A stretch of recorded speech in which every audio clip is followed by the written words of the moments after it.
merasakan degup jantung yang tak karuan hanya karena seseorang lewat di depanmu dengan senyum sederhana. Itulah yang setiap hari dialami Jaka, seorang remaja SMA di sebuah desa kecil, tahun 1987. Setiap pagi ia mengayuh sepeda ontel tua warisan ayahnya, dengan tas kain buatan ibu tergantung di pundak. Jalannya selalu melewati sawah, jembatan kayu, dan gang kecil menuju sekolah. Namun bagi Jaka, semua pemandangan itu tidak ada artinya dibandingkan satu hal: menunggu Sari lewat. Sari adalah teman sekelasnya, gadis yang selalu mengikat rambut dengan pita merah, selalu ramah. Dan entah bagaimana bisa membuat Jaka lupa cara bernapas hanya dengan menyapanya. Pagi kah? Sayangnya, keberanian Jaka hanya sampai di situ. Ia bukan tipe anak yang berani bicara terang-terangan. Maka setiap kali pulang sekolah, ia menuliskan perasaannya di kertas bergaris. Surat-surat kecil yang dilipat rapi, lalu disembunyikan di dalam kaleng biskuit Kongguan. Surat-surat itu penuh kata sederhana, tentang betapa ia suka melihat Sari tertawa di kelas. Tentang bagaimana ia berharap bisa berjalan pulang bersama suatu hari nanti.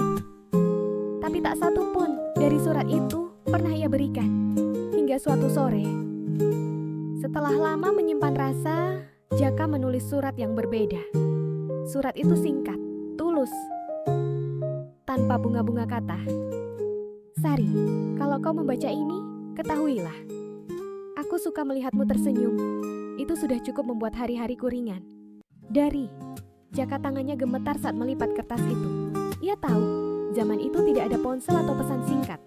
Perasaan hanya bisa diungkap lewat tatap mata, pertemuan singkat, atau sepucuk surat. Dan kali ini, ia tak ingin lagi hanya menyimpannya. Keesokan harinya, saat jam istirahat, Jaka memberanikan diri menyelipkan surat itu ke dalam buku catatan Sari.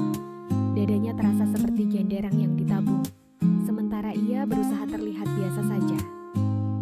Sore itu, Jaka pulang dengan hati cemas. Ia mengayuh sepeda ontelnya, pelan melewati jalan persawahan, ditemani aroma jerami basah, dan langit yang mulai jingga. Tiba-tiba, dari kejauhan, ia melihat Sari berdiri di tepi jalan, seolah menunggunya. Jaka, panggilnya. Jaka berhenti. Kakinya lemas, jantungnya serasa meloncat. Sari mendekat, membawa sesuatu di tangannya. Surat kecil itu. Ini dari kamu kan? Tanyanya sambil tersenyum malu. Jaka menunduk, wajahnya panas. Iya.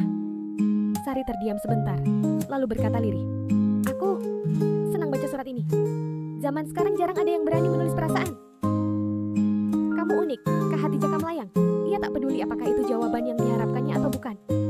Kalimat sederhana itu saja sudah cukup membuat sore itu terasa paling indah dalam hidupnya. Mereka akhirnya berjalan beriringan, Jaka dengan sepeda ontelnya. Sari menuntun langkah di samping. Senja menyelimuti desa dengan cahaya keemasan, dan jangkrik mulai bernyanyi. Hari-hari setelah itu, mereka tak langsung jadi sepasang kekasih. Namun ada kedekatan yang tumbuh, saling menunggu pulang, saling bertukar cerita di bawah pohon asam, bahkan kadang bertukar kaset pita lagu favorit. Bagi Jaka, sepeda ontelnya bukan lagi sekadar alat untuk berangkat sekolah. Ia menjadi saksi perjalanan kecil, tentang keberanian pertamanya. Dan bagi Sari, surat itu tetap disimpannya bertahun-tahun kemudian.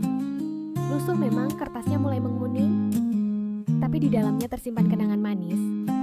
Tentang masa muda di desa, tentang cinta pertama yang sederhana, dan tentang seorang anak lelaki yang berani menuliskan rasa. Tahun 2017, sebuah reuni diadakan di desa itu.